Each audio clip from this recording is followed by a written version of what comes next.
Martina here, and in this episode we're gonna go through how to carve and stain leather. So here I have a couple of tools we're gonna need to carve this book. First of all, I have a spray bottle of water. I have the patterns that I want to carve on the cover and on the spine. And here I have a couple of carving tools, some to make some deeper indents and shadows, some punches to make backgrounds, and a swivel knife, which we will use to carve the patterns.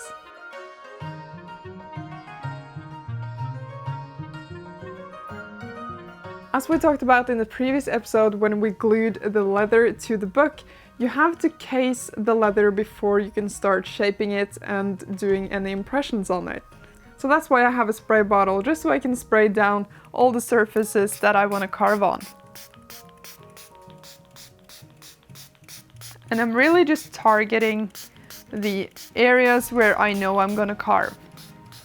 Now that the leather is damp, the fibers in the leather soften up so that you're actually able to make any kind of impressions on it. We don't want to start carving right away after we've sprayed it. We want to wait for a little bit until the color becomes almost its natural color while it's still a little damp. If it's too wet, then the fibers are too soft and it's just going to be a hard time carving and you might end up doing more damage than you want to.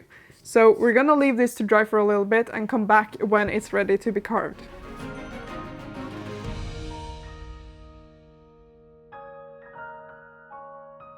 Now, before I start using my swivel knife, I want to use this tool right here that has a really pointed tip to mark out the outlines of my carvings. You could draw on a pattern with a pencil. It's not going to be that visible, but there is a possibility that the pencil marks will be visible later. I have previously used some tape to hold my templates in place, but the tape can leave some marks on the leather, which is not very nice. So now I'm just gonna gently go over the lines with this pointed tip.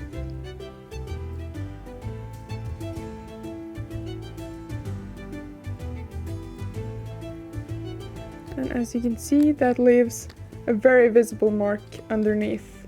I'm not even pushing down very hard, but the leather becomes very, very impressionable when it's just slightly damp.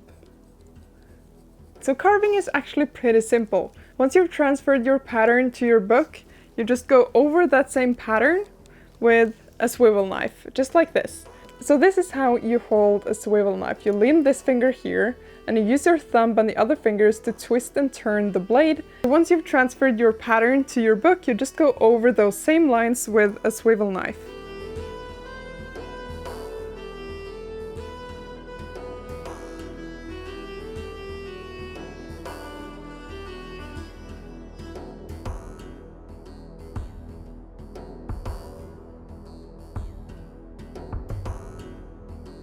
So just a note, you should try to keep your swivel knife as sharp as possible to get the cleanest lines. Just as a note, if this is your first time carving, make sure to take lots of breaks because this can be really tiring for your wrist and your hand, and you will be exhausted before you realize it. So just make sure to carve for maybe 5 to 10 minutes, take a 5 to 10 minute break and go back again. Make sure to not exhaust your wrist. We've transferred the lines using this pointed tool. Then we went over the lines with a swivel knife, and now we're going to use this end to make some shadows around the carvings we've already made. So this is just going to make a bit more of a 3D effect around the carvings, and then we can use our backgrounding tools to create even more depth in the carving.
So now that we are completely finished with the carving, we can move on to staining. It's important to do the carving before the staining, because if you carve after, you will have to wet the leather, and that can cause the color to become very uneven. My main color is going to be this rich dark brown stain with some black detailing on the carvings. I got my cutting mat laid out here because if this stain touches anything, it will stain it permanently, so I'm just making sure to not stain the table. You can either use a piece of cloth or you can use a sponge to apply the stain.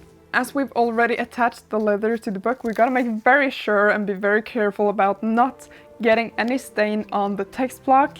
So if you want, you can put something in between here to protect it from the stain. So I'm just putting a little bit on my sponge. If I think I have too much, I'll just dab it a bit on the paper.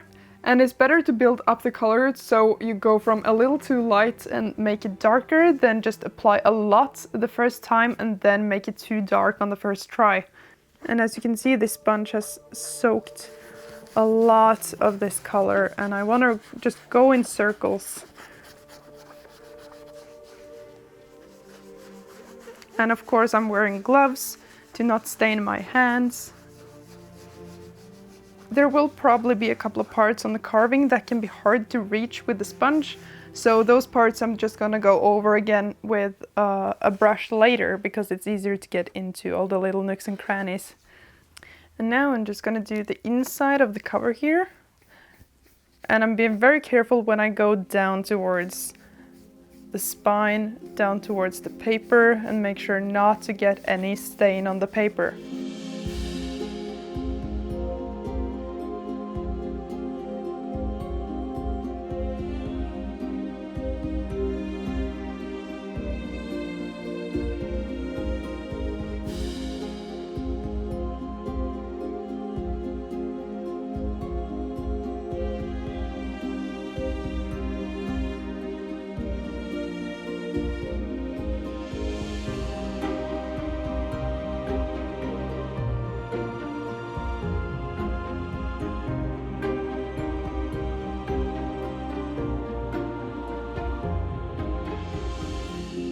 And here we have it, a stained book ready for gold leaf.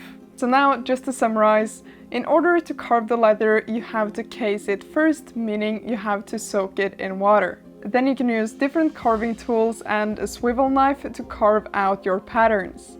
And finally, when staining the leather, make sure to apply a thin layer at a time so that you build up the color and get the color you want. You can also use several different colors to get some more depth and variation in your design.